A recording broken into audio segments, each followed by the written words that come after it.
level, okay? The amateur level. Okay, and we're gonna try to like understand the concept of the yield layer. Okay, can you like briefly explain what yield layer on Berachain means and why is it important? Yeah. Like I'm sure you and the listeners had like a lot of people on the podcast, like on on Play Friends, from different protocols on Berachain, and some of those I think are pretty complicated.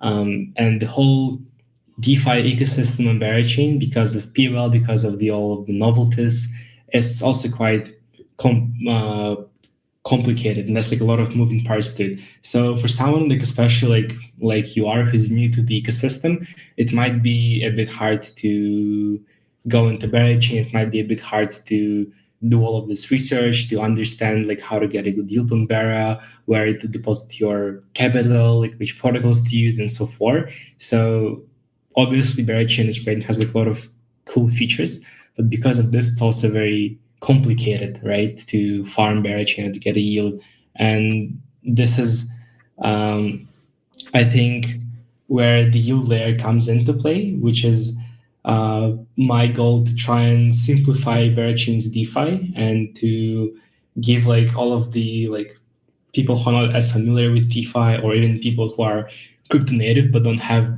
this huge amount of time to be constantly researching all the new protocols, all the new yield options, just to give people a very like simple way to earn the most optimized yield on Berachain. So basically, it is built for people like me. Yeah, well, that's like that. I think that's the first end user, but also it's you shouldn't like underestimate. I think the amount of research that usually goes into like a decision of where to put your mind, right? Because when anyone is like thinking, I have like $5K, where should I put those? They need to research like all of the protocols in Berachain, all of the strategies, all of this stuff, and it takes a lot of time really. So we're trying to simplify it for, Okay. for people like you, but also for people who are like very good crypto native, but don't have like hours and hours every day to constantly research new stuff. Okay. Welcome in, Jay. Welcome in, everybody. Just letting you guys know. Thank you also, Makimia, for the gift. Just letting you guys know that if you guys have any question, feel free to type in the chat, and I guess like try to make it easier for Mikhail. Okay. So that's very nice to hear. For people like me, especially like sometimes you just do this research and there are research that I just staring at it, like you go to Google and you're just staring at it, you have no idea, no clue whatever this person is talking about because there's so many words that you don't even understand. Okay, like next question. Yeah, how Yeah, does exactly. um how does Berachain's proof of liquidity, like POL, consensus influence yield farming strategies compared to like traditional POS chains? Yeah, so I think it's very interesting, and it's also something that was deep in the design of the protocol of Yumi Finance, and something that I'm thinking very deeply about when I'm designing like all of the core mechanics and I'm designing the core flywheel of Yumi, because POL is it's I would say that it's paramount to yield farming on Bera because it has a completely different dynamic, I guess, when yield farming, because on most of the chains like Ethereum, Solana, and so on, you usually like the yield isn't, I guess, as connected. So you usually just farm maybe in some LP pool on Uniswap, and that's it. And you get the APY.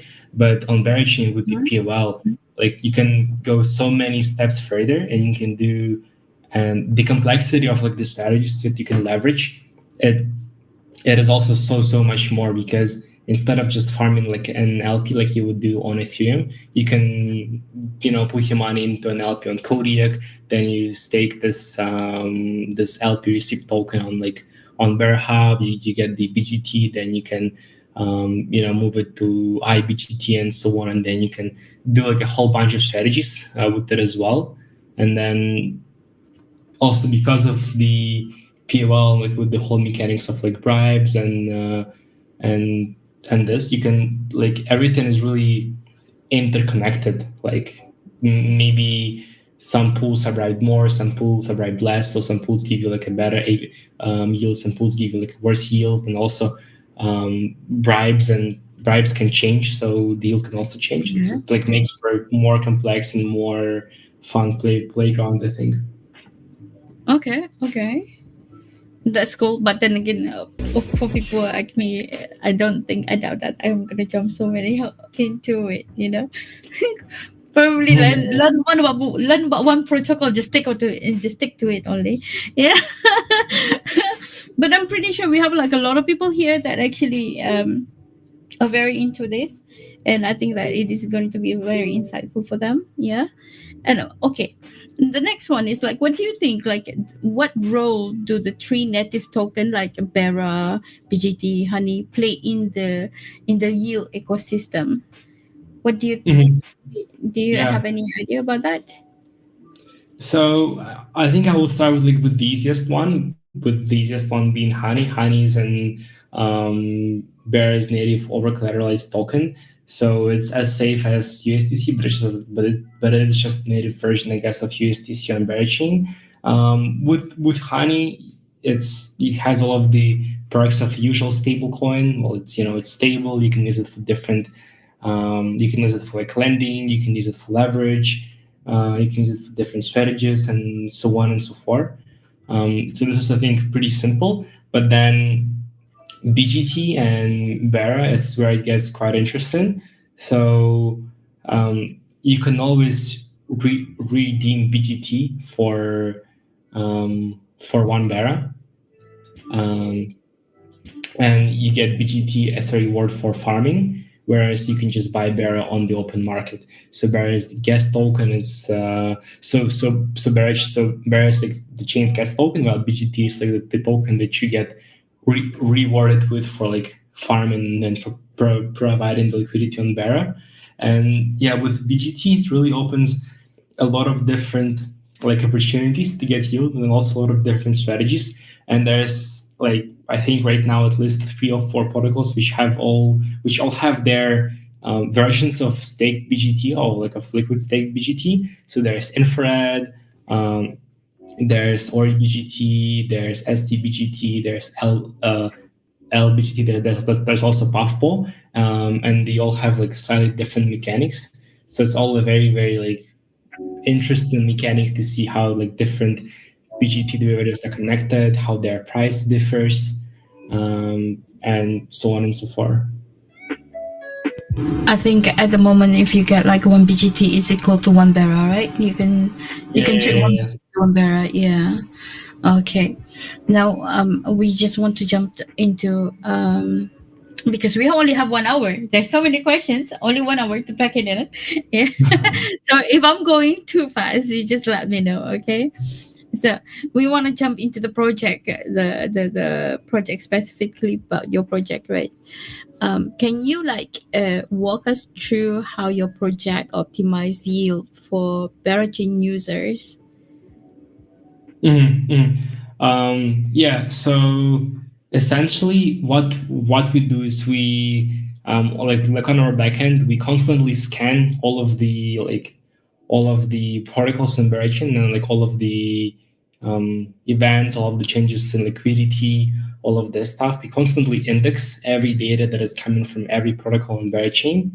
And then once we have all this data, we can go ahead and give you the best strategy with the best yield. So let's say we see that the APY in some pool and Kodiak changed and became much higher or much lower, then we can change the strategy and we can rebalance your capital to a different pool, or we can like altogether maybe like change the allocation of capital as well. For example, if the yield on LBGT becomes higher than the yield on SDBGT, we can, instead of compounding your earnings into LBGT, we can compound them to SDBGT.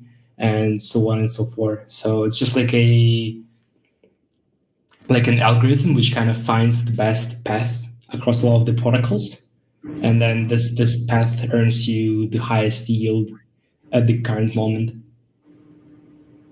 Oh, that's nice actually.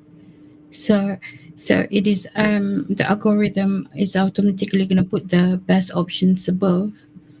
Okay. Yeah, basically, yeah. Like I just wanted to give uh, people and like not even like users but also builders like a good base yield to build stuff on top, because I think if you look like way back at the times that Luna was there, and then that's what that Terra was there, Mm-hmm. when Anchor, like when the protocol of Luna Anchor was giving you a good stable 20% of yield, there was a number of consumer applications built on top of this good base yield, and then it actually like allowed at that time, before Luna crashed, right? It allowed like a lot of people to a lot of retail to flow into DeFi because of those consumer apps built on top of Anchor. So that's kind of what I want to achieve, instead of developers or users having to like go and do all of this research. I just want to have like one button that says get the best yield on Honey. You click it, you deposit capital, and it gets you the best yield on Honey. Okay. Okay. How does your platform handle challenges? Like manual compounding, impermanent loss, or incentive overload? Yeah, so with our platform, you wouldn't have to compound manually. Since everything is like governed by code, it really allows you to be uh, more efficient, like much more efficient with this. And for impermanent loss, we don't like have any optimization for the IL. We just have like the strategies made in such a way that it's like more delta neutral, so you wouldn't incur much AL at all. So um, I think if you take a look at some, for example, like an LP of like Berachain, then I think we wouldn't necessarily deposit capital to there, just because it's almost impossible to kind of to offset the IL there, and it's almost impossible to hedge. So if you want to, so if you want the yield on stable coins, we, for example, would either put like into lending or into a like USDC to Honey LP. So we wouldn't really put it to like a volatile LP, just because it's impossible to hedge it without options. So just like something quite complicated. And I think like the biggest challenge that exists in like manual yield farming, especially if you're doing it with like leverage, is the risk of getting liquidated. For example, if you are, let's say, like you're leverage farming USDE from FINA, so you're depositing USD as collateral, you're borrowing more and more USDC, then you're minting USD from USDC, and you're doing like multiple loops to get more capital and to get more like KPY on your capital. Something that can happen as you do like more and more loops of like borrowing and then minting and then depositing and borrowing again, as if the price of USD, if the price of USDE in relation to USDC changes. For example, if for some reason USDE from Athena depegs, then you can be liquidated and you can lose like a lot of your, you can like lose all of your money pretty much. For example, let's say I'm like sleeping and then suddenly USD depegs at night, Mm-hmm. even by some like small margin, just because I'm using this leverage. Even a small debate can be enough to like cause me to lose all of my capital.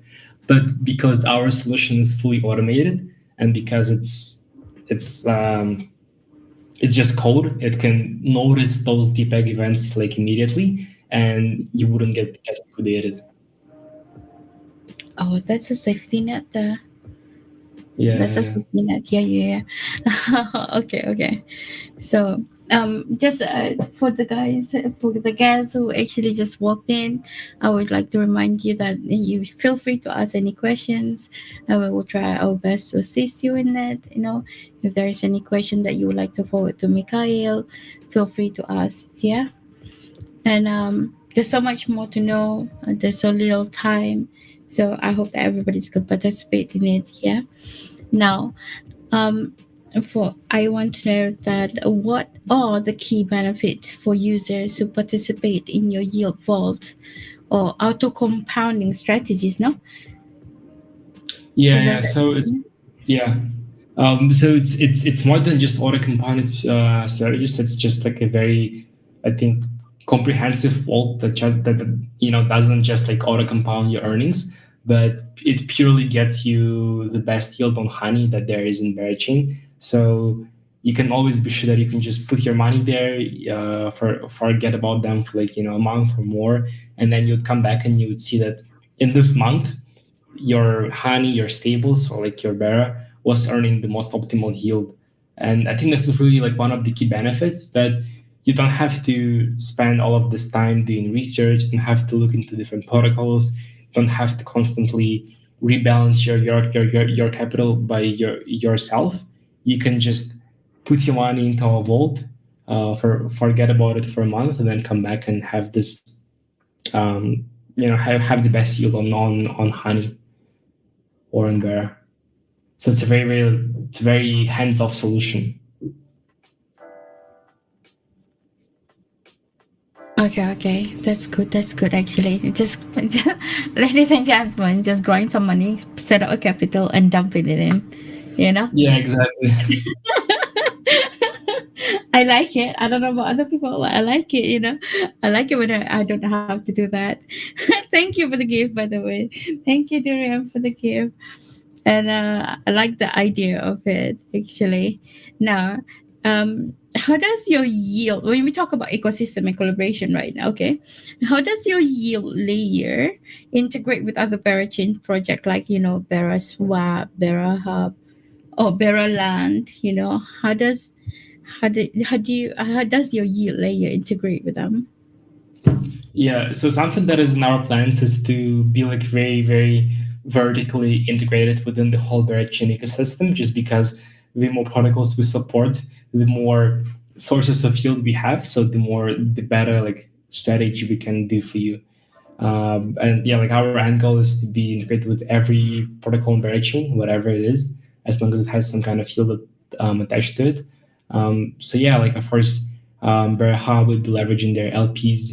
Bearland, we also might do something with them, and then we also want to tap into the PL mechanic, and we wouldn't have like any of our own PL vaults as we're just an aggregator, but instead like what we want to do is to use like a portion of our earnings or a portion of our fees to actually bribe missions to the PL vaults of our partner protocols.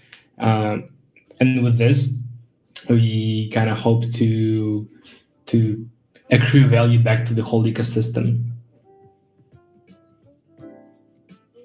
Okay, okay. That was like, I'm not gonna lie, that was like hard for my brain to keep up. Yeah, yeah. I can explain. I think I can explain like the POL concept again, maybe if you guys if you wanna. Yeah, yeah, yeah, yeah. Please, please, please, please. Mm. Yeah, so basically, how POL works in Berachain, like in short, right? As a protocol, you have some rewards vault. For example, I am let's say I'm providing liquidity to an LP on Kodiak, let's say to Berhani LP, and then I get those LP tokens and I can stake them in the reward vault. And as user, I get the BGT, and this BGT comes from validators because validators actively choose to direct their earned BGT to some vaults, and validators are free to choose like any vault that they want to choose pretty much. So they can as a validator have like I have my own, I guess, will, or I'm at my own will to choose if I want to direct emissions to Kodiak's vault, if I want to direct emissions to um, Berahab, if I want to direct emissions maybe to Berabor, and so on. And then what protocols do as part of POL is, as Kodiak, if I want to have a lot of emissions to my vault, I go ahead and I bribe the validator. Like basically, I say, hey, I can give you 1K honey if you direct like some emissions to my vault. And actually, the whole beauty of POL is that it's always a given that for $1 in bribes to the validator will always give you more than $1 to your rewards vault.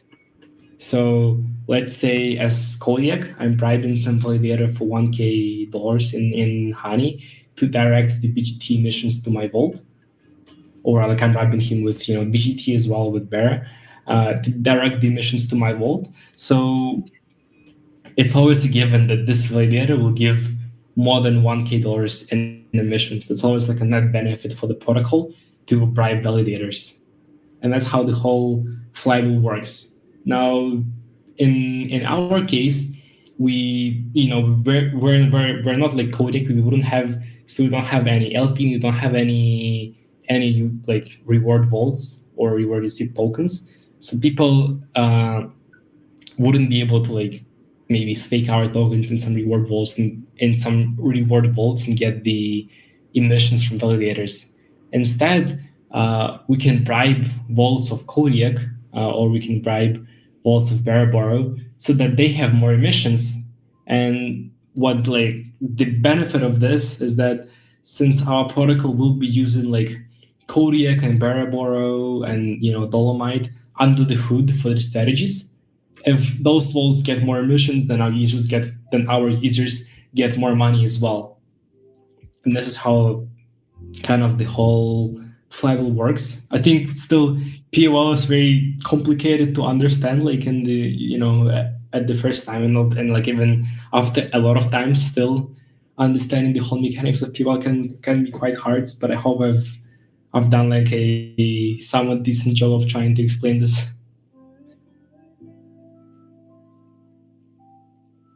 Okay, okay. So we are gonna jump like it. That's a very clear. Thank you.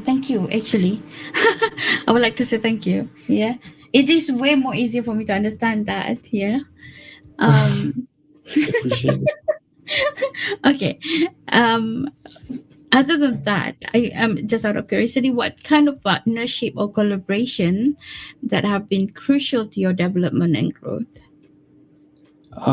Yeah, so pretty much, I wouldn't say that there is like any single partnership that we want to get. We're still like very, very much in stealth mode, so we haven't launched yet. We're still like building out and trying to get all of those partnerships. But I wouldn't say that there is any single one which is more or less important or which is more or less crucial. I think partnerships with all of the protocols in Berachain will be very important for us because, as I said, as long as there is a protocol that has some yield, maybe a lending market like Dolomite, a Barabor, or a DEX like Kodiak, or a BGT derivative like or BGT or Buffball, or I mean Barapol. As long as you guys can give yield, we would very much like to partner with them and to have them as like a backend for some of our strategies. Okay. Okay. Hello. Welcome in, Mimi. Welcome in. Um. Well, like once again, I would like to remind our guests, if you have any question, please proceed to ask. It will be nice for you to participate in, and Mimi, welcome in. Hi, hello, meet Mimi, meet Mikhail. Did I pronounce your name right or not? Mikhail, right? Mikhail is Mikhail. good enough. Yeah, yeah. Wait, is this another way of pronouncing it? I mean, in Russian it's Mikhail, but I'm not sure like how do you pronounce it in English. So I mean, Mikhail Mikhail. or Michael, both are fine. Mikhail. It's okay. We're gonna keep it. We're gonna keep it original. People, it's gonna go Mikhail. Okay. Okay. Okay. I feel Okay. like it's hard to pronounce for someone who doesn't speak Russian because like the sound h isn't like doesn't exist often like in like other languages. So Mikhail is a very Okay. quite hard to pronounce. Over here people pronounce it as Mikhail, but also Ah, in the dialects in the dialects from my country, there is the usage of like so ah, basically to mention your, if to pronounce your name like Mikhail, it's okay, like it's easy for us. We always have that q like at the end of the word, or the start of the word, that becomes like or unk. at the back. I'm sorry for being off topic, by the way. Oh, Okay. good, good. just a, Quite interesting just as well. a tiny bit of like a commercial break in between. Not to be stressful. Okay. Now we would like to jump into like user experience and parts of it, like education.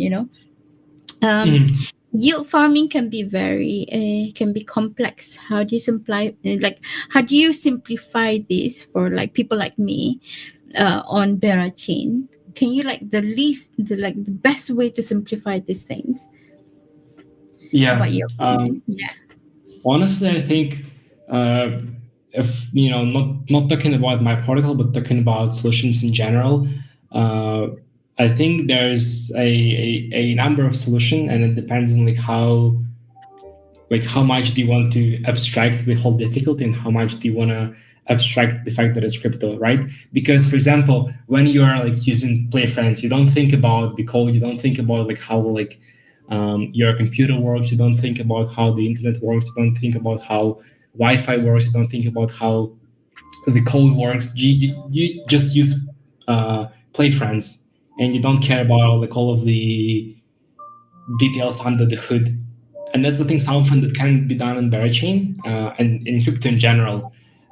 Is you can try and create like a common layer that would give you that would simplify yield farming, and then on top of this common yield, like for example, um, just how let's say there's like um, programming languages which simplify like writing code because you don't have to know like all of these zeros and ones. I guess you can just like use JavaScript, or you can use like any other programming language and create a website. So the same way we can create a like common yield layer, and then on top of this layer people can build whatever like solutions they want, and they can leverage Berachain's yield as like whatever they can. So even infrared, right, is very very complicated to have like all different modes, all different ways of getting the IBGP or like codec as well. But if they were to hide all of this difficulty and they would just have some kind of own section where you would press and have your money like allocated to the best pool, and you wouldn't have to think about all of the difficulties. I think this can be like a good solution. Just hide all of the difficulties pretty much. Okay. That's good. That's good. Are there any like educational initiative or tools you provide to help users to maximize their yield farming potential? Any Yeah. tutorials we have? Mhm. So something I want to actually do is to create like a yield dashboard that's going to be very specific to Berachain, but then that's going to be fully omni-chain, that would list like the best sources of yield and the best pools, and like the best strategies across the whole crypto, and would allow people to like filter very very easily, and allow them to like see where they can deposit their money. Like of course when Yumi Finance is going to be live, like this dashboard wouldn't really be necessary because we would be doing like all of the heavy lifting for you. But before we're live as an MVP kind of, I want to develop this dashboard where you would be just able to go and see like what is the highest yielding pool in Bera, what is the highest like yielding pool in like in the whole of crypto, and make an easier decision of like where do I put my money. Okay. There was like how do I what do I want to ask just now?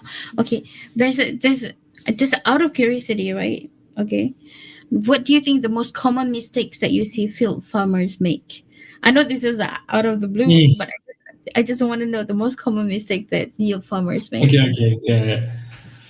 I would honestly say that the most common mistake that any yield farmers make, and that is really really hard to not make, is they don't understand like where is the yield coming from and how everything pieces together before they just ape their money to any protocol. And I kind of see why this mistake happens so often, because just because of the like sheer number of moving parts that are there in DeFi, right? There's all of those like lending markets. There's all of this like different demand and supply mechanics that go into token price. There's all of those DPEG events. There's all of those complicated protocols. There's also macroeconomics and whatever. There's a lot of like moving parts to DeFi. So, for example, when I'm just, let's say, supplying USDC on Dolomite, like on or on Aave or wherever, it's really easy. I just like supply USDC and I get my like 3% of APY. But usually if you want something more, you would go and supply money to maybe some new stable coin like Resolve or Usual. And what happened with Usual is that their like one of their coins like depegged by 20% and it never went back because it was never supposed to be at $1 because it was actually a bond and not a coin. But no one really took the time to understand this. Um, and that's why it happened.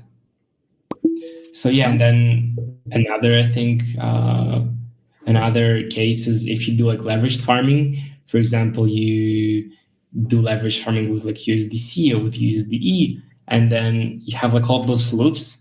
And if the price of either token goes down, then you can be liquidated. So you really need to understand, when and how can some token depeg in price, and like what would the consequences be. But again, it's really hard to understand like how everything in DeFi works. It would take like a lot of research, and like a very, I think, strong background in traditional finance as well. That's true. Actually, that is very true. Um, when we talk about this, like we're gonna look into the future. Yeah, what we can see from the future outlook. What do you think? That's an what is the upcoming features or improvement that users can expect from your yield layer in the next, let's say, 6 to 12 months from now? Yeah. So, well, first and foremost, I'm just hoping that we will launch in the next like 6 months. So at least the yield there is going to be live, and you guys will be able to touch and feel it. But the biggest feature, I guess, that's on our roadmap is to be able to build some apps on top of this yield there, right?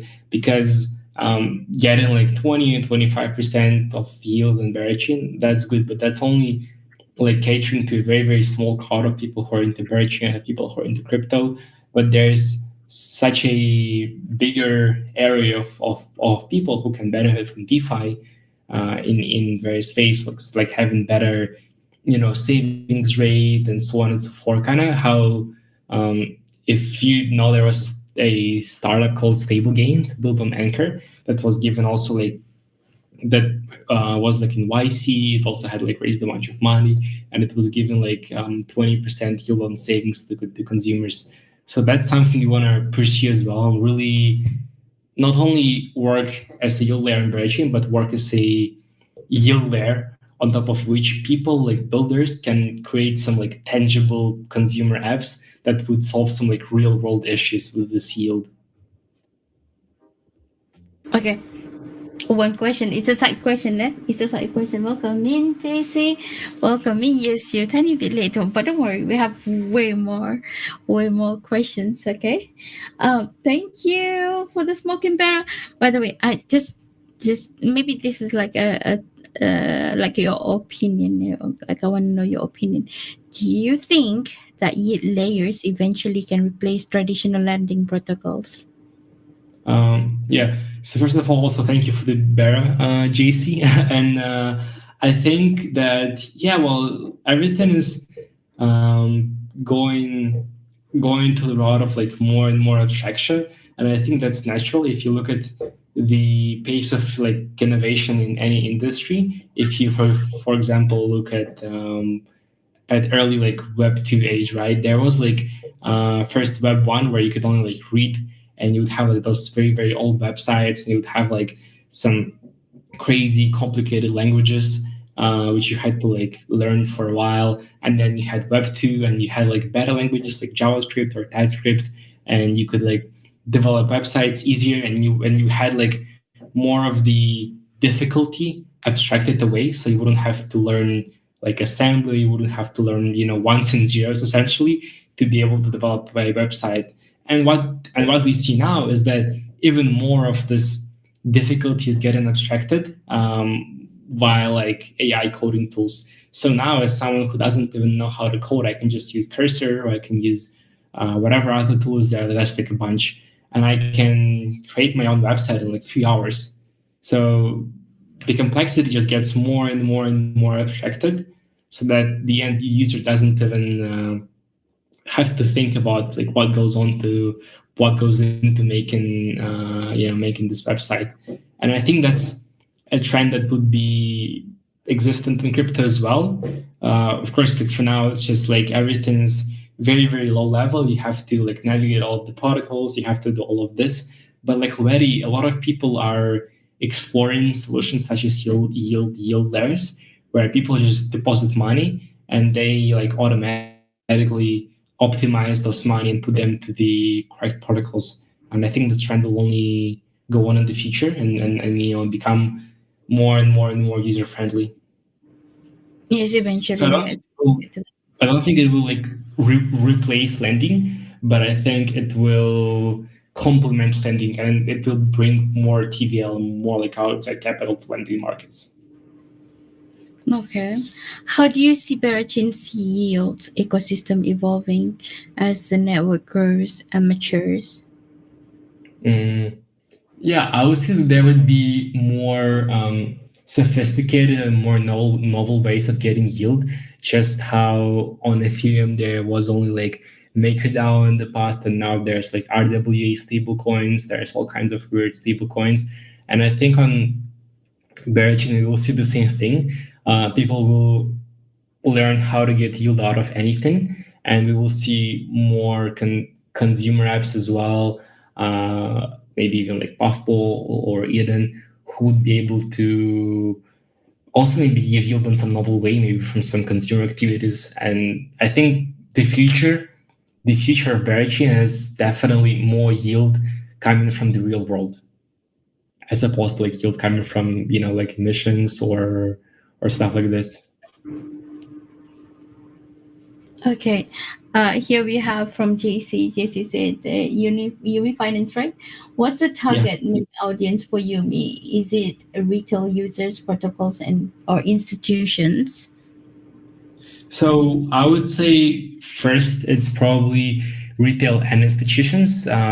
With institutions, it's a bit of a different game because every institution has like their own set of rules, like that they can't, be more than X% of TVL as a protocol. So before you have like a strong foundation and TVL of retail users, you wouldn't be able to attract the institutions.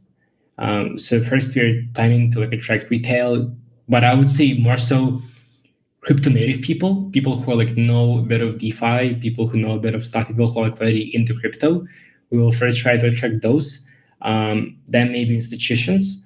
But our end goal is to, be, I would say, like a mostly even like a B2B business, because we will just provide the layer, and then we want to invite teams to build on top of this yield and to create different creative solutions using this yield. Maybe some financing options, maybe some savings, maybe some like saving protocols, maybe some consumer apps, and so on. So we like our end audience, I guess, like our end people who we want to attract is builders, and then those builders will actually build the apps that will attract either retail or institutions.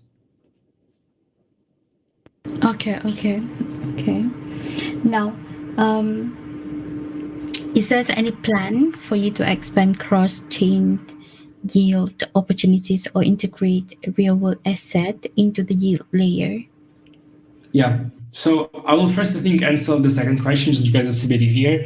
We don't really plan to like integrate by ourselves, But if there's any protocol that does so, for example, like Resolve or which has its yield taken, I think, from treasury bonds, or usual, which I think is quite is something similar. I mean, Resolve is the beneficial, but yeah, like usual, which has its yield from treasury bonds.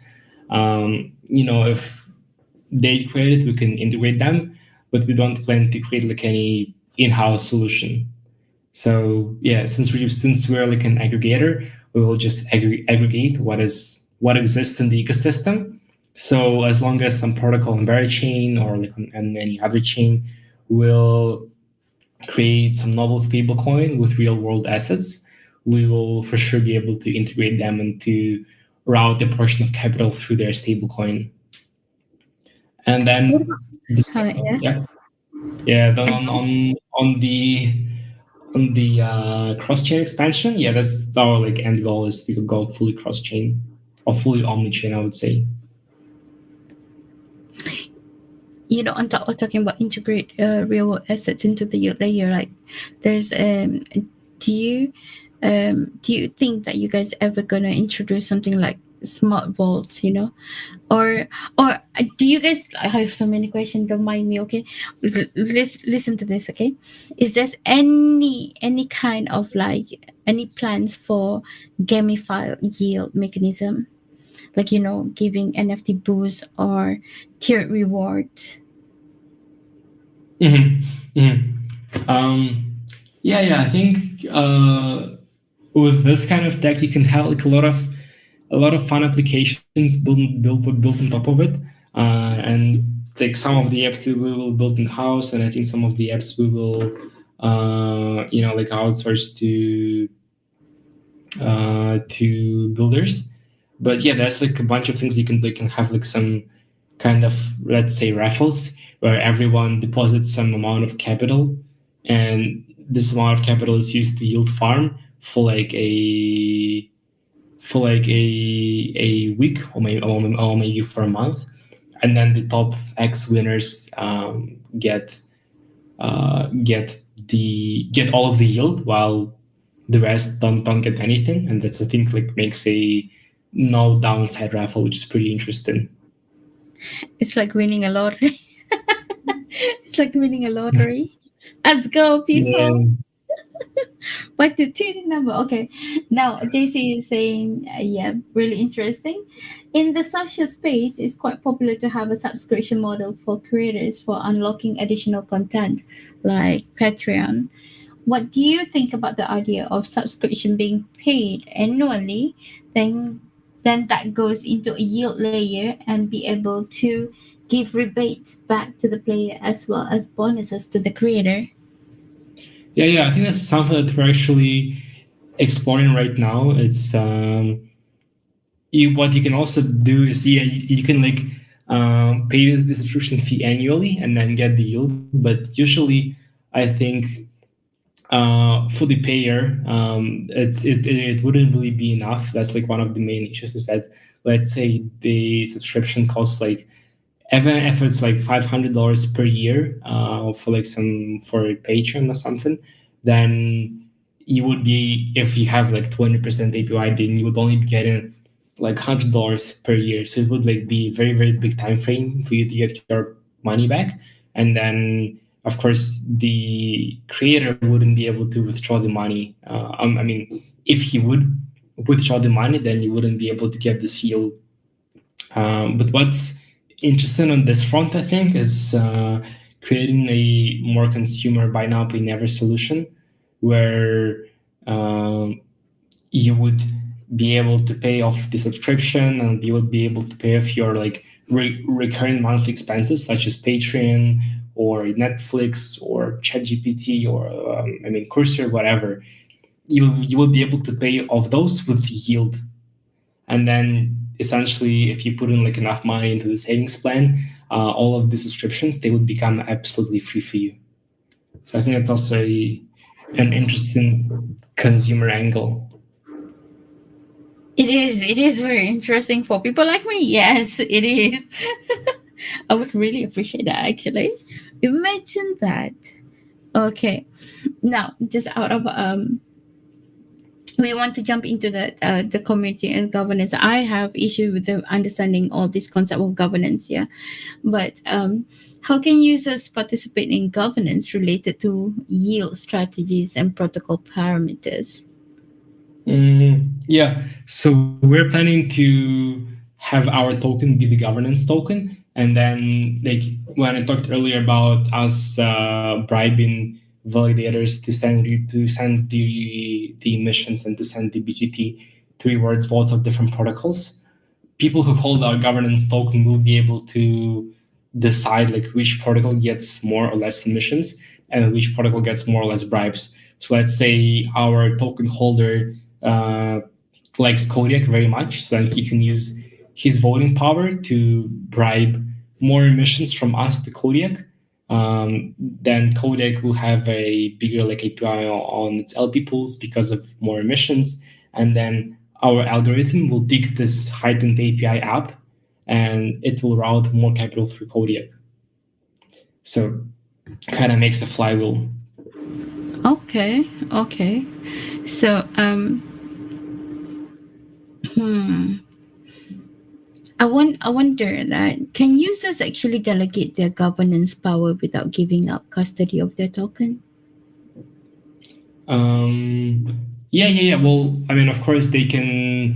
Probably we will have just a lock-in or like a staking system where you would stake your Yumi and you would get like voting rights. So they will still be like in full custody of it. They can just like unstake it at any moment. But I think like unstaking would maybe take like 7 days or like whatever is the usual amount. So pretty Oh, similar to how it is in Jupiter. okay, okay, okay. So what advice would you give to builders looking to create yield-focused products on Berachain? I would probably just for now like advise them to try and kind of understand what is their what they actually want to build and what edge they want to have, because a yield focused product is a very is a very um, it's a very I think like broad niche. Mm-hmm. So yeah, you can have like maybe some yield associated with real world assets. You can have some yield associated with some delta neutral strategy, and so on and so forth. Um, but yeah, just like understand what you want to build. If you want to build more DeFi or more consumer, and then based on this, like just try and try and do it. If you want to build more DeFi, then you need to look into like what can your edge be in terms of like getting better like APY, getting a better yield. If you want to build more consumer, then you wouldn't necessarily want um, you wouldn't want some crazy high yield. You can just leverage some protocol like Dolomite or whatever to get the yield, and then you would want to spend more time and focus more on having like a good UX for the consumer product. Okay. Just one more additional questions. Actually, not one more. I think I have a couple more. Like, can you like the simplest way, like because my brain is not braining. How do you educate non-technical users to vote intelligently on yield parameters? Just want to know your opinion on this. How to model yield parameters? Mm-hmm. Yeah.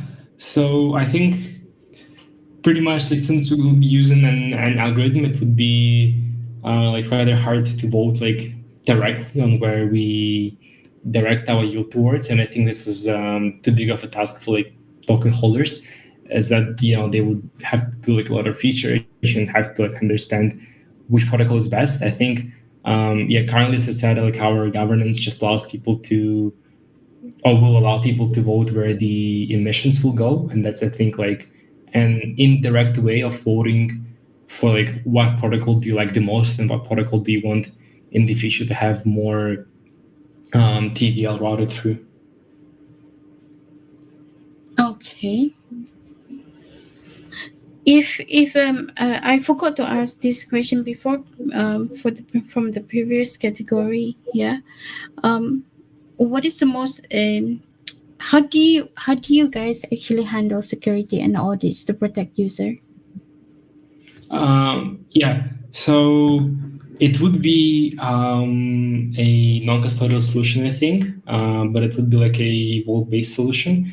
For the security, as I said, we would have some risk management criteria, Mm-hmm. pretty much that would just see what is the TVL of the protocol. If the protocol had some kind of like audits done, and all of this would count into our like I guess we are planning to have not just like an API, but a weighted API. And the weight for this API, API would be risk level, would be audits, would be like team background, and so on and so forth. So kind of the shadier a protocol is, the less weight would this API have in the calculation of the end route.